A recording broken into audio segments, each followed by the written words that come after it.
أعوذ بالله من الشيطان الرجيم. بسم الله الرحمن الرحيم.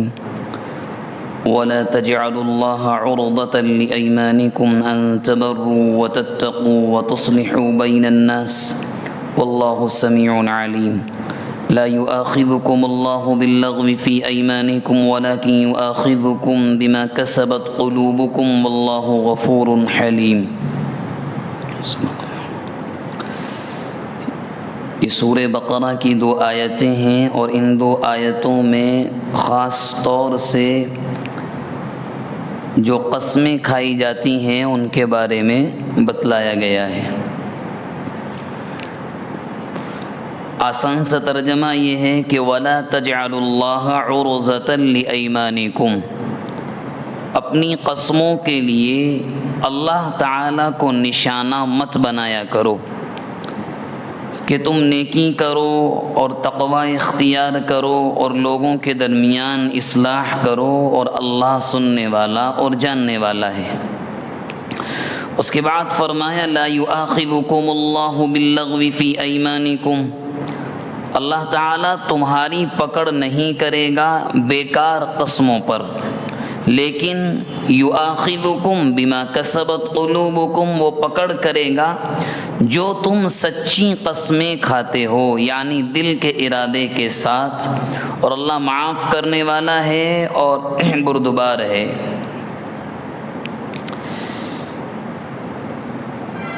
پہلی آیت، اس آیت کا شان نزول یہ ہے کہ 2 صحابی ہیں. ایک صحابی کا نام ہے حضرت نعمان بن بشیر رضی اللہ عنہ، اور ایک دوسرے صحابی ان کا نام ہے حضرت عبداللہ بن رواحہ. حضرت نعمان بن بشیر کے نکاح میں حضرت عبداللہ بن رواحہ کی بہن تھی. کسی بات پر کوئی مسئلہ ہوا تو طلاق رجعی دے دی. طلاق رجعی میں واپسی کی گنجائش ہوتی ہے کہ میاں اور بیوی علیحدہ نہیں ہوتے بلکہ رجوع ہو جاتا ہے. اب حضرت نعمان بن بشیر نے طلاق دے دی رجعی، اور حضرت عبداللہ بن رواحہ نے قسم کھا لی کہ میں نعمان سے نہ بات کروں گا نہ صلح، شوہر اور بیوی کے درمیان صلح بھی نہیں کراؤں گا. اللہ کی قسم کھا لی.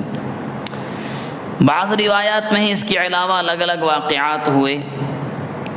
بہرحال تو اس واقعے کو اور دوسرے واقعات کو سامنے رکھ کر اللہ نے یہ آیت نازل فرمائی کہ ایمان والو، ایسا مت کیا کرو کہ اللہ کے پاکیزہ ناموں کو اپنی قسموں کے لیے تم استعمال کر لو.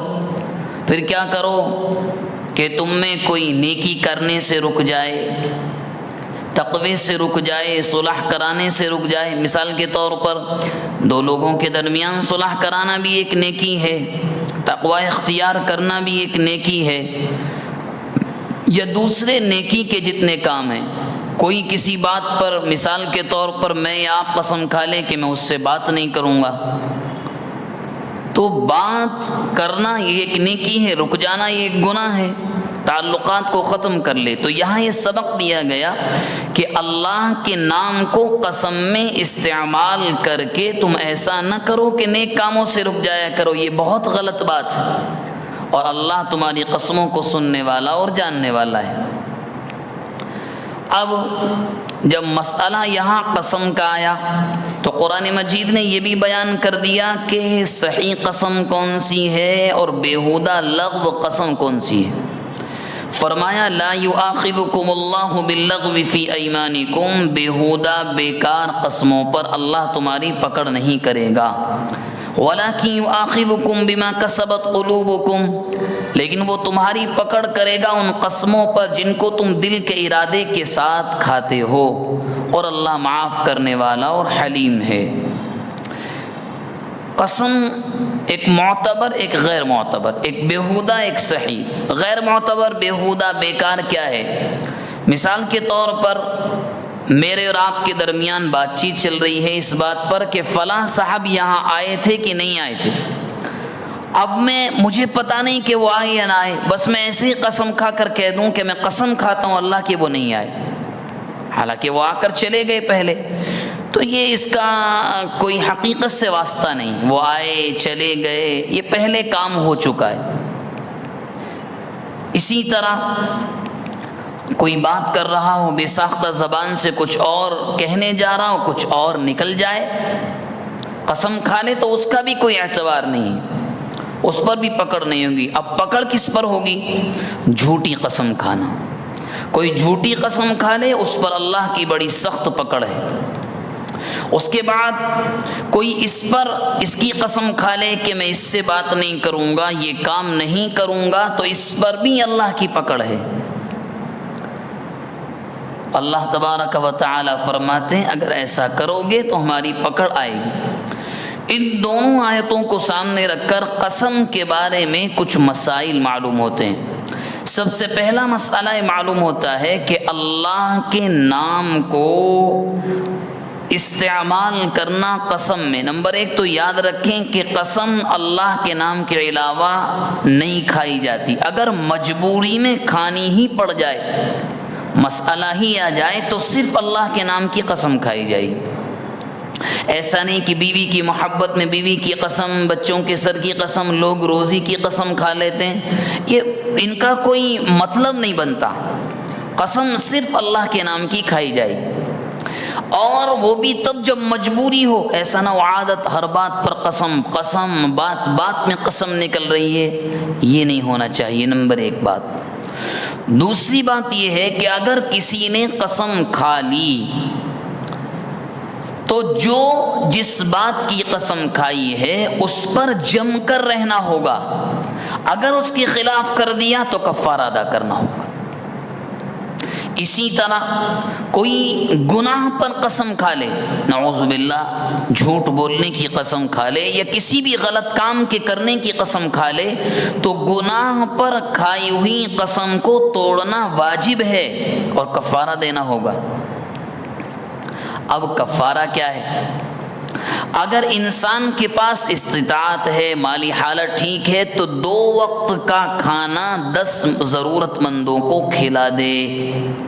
کھانا نہیں کھلا سکتا ہے تو اتنا ہر انسان کو دے دے جتنا صدقۃ الفطر میں دیا جاتا ہے۔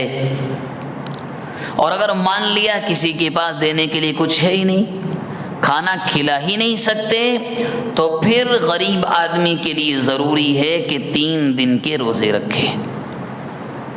قسم کا معاملہ اتنا سخت ہے، اور ہمارے یہاں جو ماحول ہے وہ ایسے نارمل ہے کہ ایسے ہی قسم کھا لیتے ہیں منہ اٹھا کر۔ اور ہاں مسئلہ یہ آیا کہ اگر کوئی قسم کا کفارہ ادا کرے تو دینا کس کو ہے؟ یہ قسم کا کفارہ اسی کو دیا جائے گا جس کو زکوٰۃ دی جا سکتی ہے، ہر ایک کو نہیں دیا جا سکتا۔ تو معلوم کیا ہوا؟